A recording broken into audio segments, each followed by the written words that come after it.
अस्सलाम वालेकुम दोस्तों, हाजिर हैं हम एक और मिनी ब्लॉग के साथ। तो आज का एक और सीन हॉक्सबे के ब्लॉग का है। ऐसे नहीं तो चलें हम आपको शुरू से बताते हैं। तो जैसा कि आप लोगों को पता चल ही गया है कि आज हम आए हैं हॉक्सबे बीच। लेकिन एक मिनट, ये इतना सन्नाटा और अंधेरा यहाँ क्यों है? तो इतना अंधेरा सिर्फ रात का ही होता है और हम यहाँ आए हैं दोस्तों के साथ नाइट स्टे पे। जब वहाँ हम पहुँचे तो हमारे हट पे ताला लगा हुआ था और हमारा चौकीदार जो है वो खाना खाने कहीं और चला गया था। भाई फाइनली हमारा जो वॉचमैन है वो आ गया खाना खा के, और फिर उन्होंने गेट का ताला खोला और हम हट के अंदर इंटर हो ही गए। तो ये देखें, ये है हमारा हट, और ये देखिए ये आ रहे हैं हमारे सारे साथी। ये है मेरे ऑफिस के कुलीग्स सारे।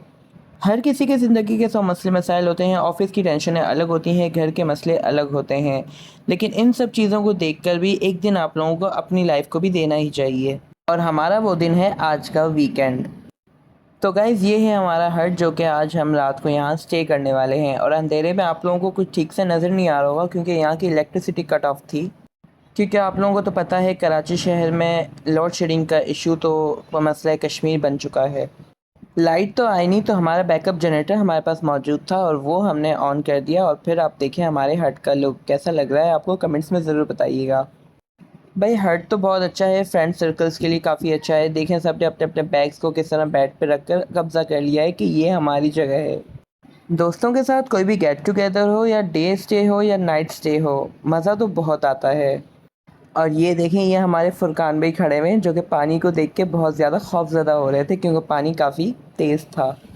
वैसे अमूमन तो ये होता है कि रात को पानी काफ़ी पीछे और बहुत सुकून में होता है, लेकिन अभी जो है वो तूफ़ान का ख़तरा है, साइक्लोन बन रहा है बहरा अरब में, जिसकी वजह से पानी काफ़ी जोश मार रहा है। लेकिन कुछ भी कहो, नाइट का व्यू ऑक्सबे का अलग ही होता है। Oh wow. तो आप लोगों ने देख ही लिया होगा कि पानी का शोर और पानी कितना जोश में लहरें मार रहा है। और वो दूर दूर जो आप लोगों को एक एक लाइट नज़र आ रही हैं, वो हैं मछेरों की कश्तियाँ जिसमें वो रात भर शिकार करते हैं। तो चले जी, अब आपको थोड़ा सा व्यू करवाते हैं। ये देखें हमारे यासिर भाई को कैसे झूले पे बैठ के तस्वीरें खिंचवा रहे Oh हैं और my इंजॉय कर God. रहे हैं। बाकी ये भी हमारे बाकी साथी हैं जो कि बैठ के इंजॉय कर रहे हैं और रिलैक्स कर रहे हैं। तो आए देखते हैं इस रूम में कौन है। ये एक छोटा सा बेडरूम बना हुआ है विद अटैच बाथ। तो आए अब हम दोबारा चलते हैं पानी की तरफ और सुनाते हैं आपको इसकी लहरों का शोर।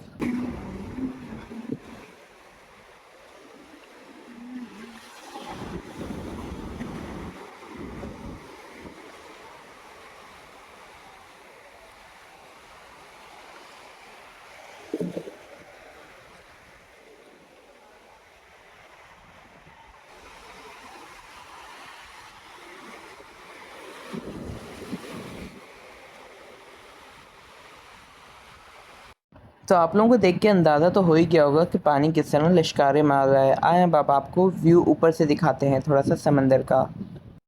गाइस नाइट में समंदर का व्यू एक अलग ही वाइब दे रहा होता है, एक क्रेज़ सी हो जाती है। अच्छा, कुछ लोगों को समंदर को रात में देखने से बहुत खौफ आता है, वो कहते हैं कि समंदर बहुत खौफनाक है। और कुछ लोगों को बहुत अच्छा भी लगता है, उनमें एक मैं भी शामिल हूँ। समंदर को रात में देखने का एक अलग ही नज़ारा होता है, और वो भी फुल मून नाइट हो तो वो मून की लाइट से समंदर ऐसे चमक रहा होता है जैसे समंदर में कोई हीरे जवाहरात चमक रहे हों। रात का समंदर बिल्कुल अलग लगता है, हवा ठंडी, लहरें तेज़ और सिर्फ आवाज़, जैसे नेचर खुद कोई कहानी सुना रही हो। अब कुछ शायराना अंदाज में कहूँ तो दिन में ये समंदर सिर्फ महसूस होता है, लेकिन रात में ये समंदर चमकता है और धमकता है।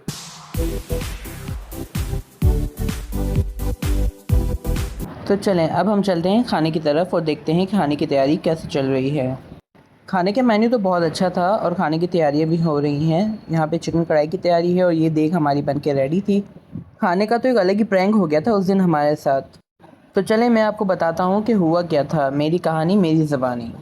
खाने का हमारा सीन कुछ यूँ था कि बीफ बिरयानी तो है वो तैयार होकर किचन से आएगी, लेकिन यहाँ पे जो है हट पर ही लाइव कढ़ाई बनाई जाएगी।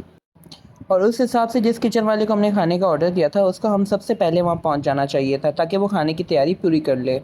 और हम जब वहाँ पहुँचे तो टाइम हो रहा था 9:30 बजे, और आपने खुद देख लिया वीडियो के स्टार्ट में कि हट में कितना सन्नाटा था। खाने वाले का कोई अता पता था ही नहीं। खाने वाले ने अपनी दबंग एंट्री मारी 12:30 बजे, जब तक हम भूख से आधे निडाल हो चुके थे। देखा जाए तो ऐसे प्रोग्राम में छोटी मोटी ऊंच नीच होती रहती है, लेकिन इतनी ऊंच नीच का तो हम सबको अंदाज़ा नहीं था। आखिरकार भूख से निडाल होकर सब ने अपने रिफ्रेशमेंट निकाले और एक दूसरे से छीन के खाने लगे। खाने की ज़िम्मेदारी हमारे एक बहुत प्यारे दोस्त हमाद साहब ने अपने सर ली थी और उन्होंने ये साबित कर दिया कि नेक्स्ट टाइम हम ये गलती कभी ना करें। बस जनाब फिर क्या था, फिर खाने को तैयार होता देख देख के ही बस हम अपने आप को सब्र दे रहे थे कि भाई थोड़ी देर और रुक जा, बस अभी तैयार हो जाएगा। भाई कुछ दोस्त तो खाने वाले के साथ लग गए और कुछ दोस्त जो है अब लूडो खेलने लग गए ताकि उनका माइंड थोड़ा सा डिवाइड हो जाए कि खाना अभी तैयार होने में टाइम लगेगा। तो आखिरकार हमारे सब्र का पल हमें मिलने ही लगा था और ये देखें हो गया हमारा खाना रेडी। भाई नो डाउट खाना बहुत मज़े का था। बलूची टिक्का, वाइट कढ़ाई, रेड कढ़ाई और साथ में बिरयानी वहाँ से रेडी होकर आई थी, जिसकी वजह से बिरयानी बिल्कुल ही ठंडी हो गई थी। बिरयानी का वो मज़ा नहीं था, लेकिन बाकी आइटम्स बहुत मज़े के थे। और ये देखें हमारे सारे दोस्त पेट पूजा कर रहे थे अपनी अपनी। लिटरली एक बात बताऊं, जब खाना तैयार होने की घंटी बजी तो सारे लोग ऐसे खाने की तरफ भागे जैसे बिल्ली चूहे को देख के उसके पीछे भागती है। आए मिलवाता हूँ आपको अपने एक दोस्त से, ये हैं हमारे ज़ुबैर तुर्क साहब। ये आए तो सबसे लेट थे, लेकिन खाने के टाइम पे सबसे आगे और सबसे पहले बैठ चुके थे। और ये बंदा बहुत ही मल्टी टैलेंटेड है। फिर कभी मौका मिला तो किसी वीडियो में ज़ुबैर साहब की इजाज़त के साथ मैं आपको इनका टैलेंट ज़रूर दिखाऊंगा। सबको खाना सर्व करने के बाद अब बारी आ गई हमारे खाने की, और हमारे खाने के टाइम पे कुछ हुआ यूँ कि हमारी रोटियां ही ख़त्म हो चुकी थी। हमारे हट से थोड़े से फासले पर ही एक तंदूर था, तो दो दोस्त गए और वो हमारे लिए रोटियां लेकर आए और फिर हमने भी आखिरकार पेट भर के खाना खा ही लिया। खाना खाने के बाद सब ऐसे चार्ज हो गए, कोई पानी की तरफ चला गया, कोई फोटो शूट करने लग गया और कोई अपने डांस का टैलेंट दिखाने लग गया। रात भर एंजॉय करते करते हमें पता ही नहीं लगा और कब 5 बज गए। दोस्तों के साथ वक्त कैसे गुजर जाता है पता ही नहीं चलता। कोई अपनी पुरानी कहानियाँ बताता है, कोई आने वाले साल की अपनी स्ट्रेटजी और प्लानिंग डिस्कस करता है। चाय का सिप लेते हुए ये खूबसूरत नज़ारा एंजॉय करते हुए कब सुबह के 6 बज गए पता ही नहीं चला। सुबह के 6 बजते ही आसमान में हल्की सी रोशनी फूटने लगी। ये नज़ारा बहुत ही खूबसूरत लग रहा था। ये नज़ारा देखकर ऐसा लग रहा था जैसे आसमान में दूर कहीं किसी ने लाइट ऑन कर दी हो एक तरफ और एक तरफ अंधेरा ही हो। वाकई ये लम्हा कमाल का है। समंदर के किनारे सुबह 6 बजे के बाद आधा आसमान रोशनी से चमक रहा है और आधा अभी भी रात के अंधेरों में लिपटा हुआ है। ऐसा लग रहा है जैसे रोशनी और अंधेरा दोनों एक दूसरे से रुखसत लेते हुए मिल रहे हों। एक तरफ उम्मीद का उजाला, दूसरी तरफ खामोशी का साया। समंदर की लहरें भी उस पल में जैसे चुपचाप इस खूबसूरत बदलती दुनिया का मंजर देख रही हों। सुबह का ये नज़ारा देखकर हम सब इतने सुकून में आ गए जैसे रात की कोई थकावट थी ही नहीं कभी। देख के यूँ लग रहा था जैसे हम दो अलग अलग दुनिया देख रहे हों, एक रोशनी में और एक अंधेरे में।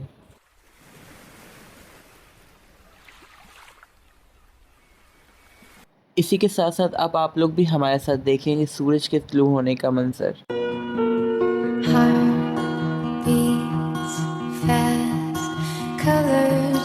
इसी के साथ साथ हमारी पिकनिक का भी इख्तिताम हुआ। यहीं पे ही ना चाहते हुए भी हमें निकलना पड़ा अपने घर की तरफ। और ये देखें हमारे सारे साथी निकलने के लिए तैयार हैं।